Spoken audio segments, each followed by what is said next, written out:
السلام علیکم، talk of the day میں خوش آمدید۔ میرا آج کا ولاگ 3 باتوں پر مشتمل ہے۔ پہلی بات یہ، کیا ایران اسرائیل جنگ بندی ہو جائے گی؟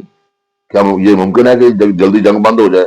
دوسری، کیا امت مسلمہ کو اتحاد کی ضرورت نہیں ہے؟ تیسری بات، کیا پاکستان اس جنگ بندی میں اگر ہوئی تو ممد و معاون ثابت ہو سکتا ہے؟ ولاگ کو آخر تک دیکھیے گا، ویڈیو کو لائک شیئر اور کمنٹ کیجیے گا۔ پہلی بات یہ ہے کہ گزشتہ پرسوں 2-3 دن سے یہ بات چل رہی ہے کہ امریکہ نے یک طرفہ طور پہ 5 دن کے لیے جنگ بند کی ہے، جبکہ ایران کا کہنا ہے کہ انہوں نے کوئی جنگ بند نہیں کی اور وہ مسلسل حملے کر رہے ہیں، اور ان کا غالباً 79 جیسے 79واں جو حملہ ہے وہ اسرائیل پہ جاری ہے۔ تو یک طرفہ طور پہ جنگ بندی یہ ثابت کرتی ہے کہ امریکہ جو ہے نا وہاں سے پیچھے ہٹنا چاہتا ہے، پسپا ہو گیا ہے، لیکن نکلنا اس کا مشکل ہو گیا ہے۔ اب اس بات پہ جب ذرا غور کریں تو ایک بندے کے سارے فیملی ممبر مار دیں، اس کے سارا گھر تباہ کر دیں، اور پھر کہیں جی نہیں ہم لڑتے نہیں ہیں، ہم جنگ بندی کرنے کو تیار ہیں۔ اب ایران کا تو سارا ستیہ ناش کر دیا ہے، آیت اللہ خمینائی اور ان کے بڑے لیڈرز کو، ان کے لیڈرز کو، ان کے جرنیلوں کو انہوں نے ختم کر دیا ہے، پہلے دن کے حملے میں، پھر دوسرے دن کے حملے میں، اور اس کے بعد اب یہ چوتھا ہفتہ چل رہا ہے جنگ کو۔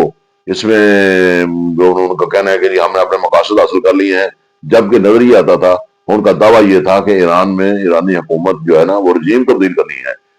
کیا امریکہ، سوال کا جواب یہ ہے، کیا امریکہ ایرانی رجیم تبدیل کرنے میں کامیاب ہو گیا ہے؟ تو جواب ہے نہیں، امریکہ ناکام ہوا ہے، اسرائیل ناکام ہوا ہے، ایرانی رجیم تبدیل نہیں ہوئی۔ آیت اللہ خمینی شہادت پا گیا، امر ہو گیا، اس کے بعد اس کے بیٹے نے نجیب اللہ نے وہ اقتدار سنبھالا ہے، اور ایرانی قوم اس کی سرکردگی میں یکجا ہو گئی ہے اور پہلے سے زیادہ حوصلے میں ہے۔ نقصانات جو بھی ہو گئے بہت ہو گئے، لیکن اسرائیل کہیں بھی اسرائیل سے نہیں ڈرا، امریکہ سے نہیں ڈرا۔ جو ابھی وار کیے، ان کا آئرن کنگڈم تباہ کیا، ان کے جتنے بھی وہ روکنے والے تھے، جتنی انسٹالیشن سب کو تباہ کیا، اور آخر کار جہاں تک بات پہنچی کہ ایران نے خلیجی ریاستوں کو یہ جو ساتھ لے لے ہیں، یہ دبئی امریکہ کے لے لے ہیں، دبئی، عمان، بحرین، قطر، دوحہ وغیرہ، ان کو بھی کہا کہ میں تم پہ حملہ نہیں کروں گا، لیکن جہاں جہاں امریکی اڈے ہیں وہاں مجھے کوئی نہیں روک سکتا۔ اور یہاں تک کہ امریکی بحری جنگی جہازوں کو بھگا دیا۔ ان کا تھا ایک جرالڈ جہاز، وہ بھاگ گیا۔ اس طرح دوسرا جہاز جو تھا ان کا سب سے بڑا، وہ امریکن پریزیڈنٹ کے نام پہ، اسے بھگا دیا، اور بالآخر امریکہ پسپا ہو کر یہ کہنے لگا کہ میں نے اپنے اہداف حاصل کر لیے، میں نے وہ قیادت کو ختم کر دیا، رجیم چینج ہو گئی ہے۔ یہ رجیم چینج نہیں ہوئی، اور ایران نے بار بار دہرایا ہے کہ اب یہ جنگ ہماری مرضی سے بند ہوگی۔ اس طرح اس نے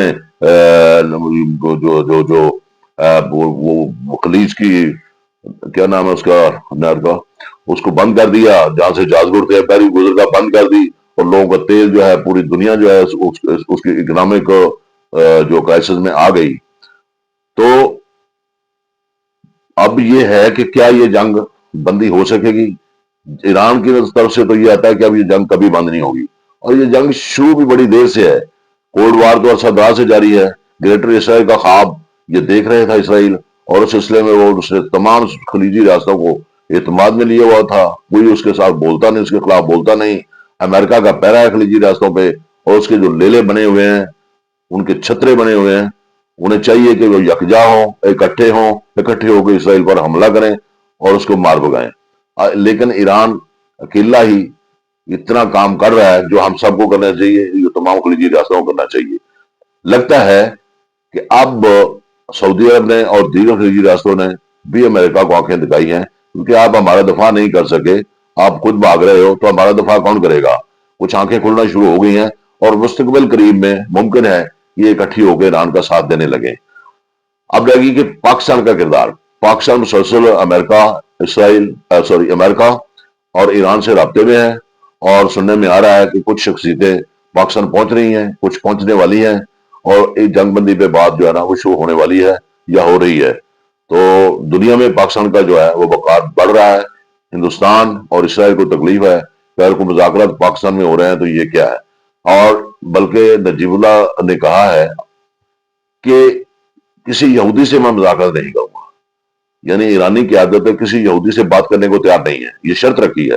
اور دوسری یہ رکھی ہے کہ جتنا نقصان ہے وہ پورا کرے، اور خلیجی اڈے یہ جو ریاستوں کے اس نے اپنے اڈے بنائے ہوئے یہ ختم کرے۔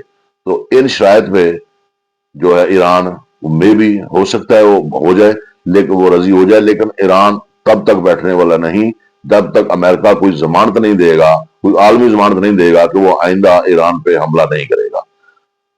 تو اب رہ گئی پاکستان کی بات، تو پاکستان کے اندر کچھ عناصر ایسے ہیں جو کسی صورت بھی سٹیبلٹی نہیں چاہتے، استحکام نہیں چاہتے۔ پچھلے دنوں سید آصم منیر فیلڈ مارشل نے شیعہ علماء سے بات کی، انہوں نے بتایا کہ دیکھو جی بات یہ ہے، ایران ہمارا بھائی ہے، ہم ایران کے ساتھ ہیں، ہم ایران کی حمایت کر رہے ہیں۔ کسی بھی ملک پہ جارحیت ہوتی ہے، اسلامی ملک پہ تو تکلیف ہوتی ہے، ہمیں تکلیف ہوتی ہے، ہمارے عوام کو تکلیف ہوتی ہے، لیکن اس کا مطلب یہ نہیں کہ ہم اس کے ساتھ جنگ میں کود پڑیں۔ وقت کے ساتھ ساتھ جو ہے نا سب باتیں ہوتی ہیں، جب کو ٹائم آیا تو ہم اب آج بھی ایران کے ساتھ ہیں، بلکہ ایران کی طرف سے تشکر پاکستان کے نعرے لگائے گئے، ایران کے لیڈرز کی طرف سے نعرے لگائے، ایرانی عوام کی طرف سے لگائے گئے۔ تو وہ ایران تو خوش ہے پاکستان سے، اب یہ اندرونی کچھ عناصر ہیں، انہیں کیا پرابلم ہے؟ بات سچی ہے کہ پہلے سب سے پہلے پاکستان، اگر ہم پاکستان کا تو پہلے سب نہیں سنبھالیں گے، ان لوگوں کو یہاں دہشت گردی کرنے دیں گے، تو کیا ہم کل کو ایران کا ساتھ دینے کے قابل رہیں گے؟ یہ لوگ نہیں چاہتے کہ پاکستان کا نام روشن ہو۔ پاکستان ایران کے ساتھ ہے، لیکن پوری امت مسلمانوں کے ساتھ ہے۔ سعودی عرب کو بھی سمجھا رہا ہے، بتا رہا ہے، یہی وجہ ہے کہ سعودی عرب ایران کے تعلقات ان حالات میں بھی خراب نہیں ہوئے جس کی وجہ صرف اور صرف پاکستان ہے۔ اور اسرائیل تو پاکستان کو اپنا سب سے بڑا دشمن سمجھتا ہے، ایران سے بھی بڑا دشمن سمجھتا ہے، اور اسے یہ تکلیف ہے کہ مذاکرات پاکستان میں کیوں ہو رہے ہیں۔ لیکن خبریں یہ چل رہی ہیں کہ آئندہ چند روز میں جمعے تک کسی حد تک کچھ مذاکرات ہو کے بات جو ہے نزدیک آ جائے گی۔ بہت شکریہ، اللہ حافظ۔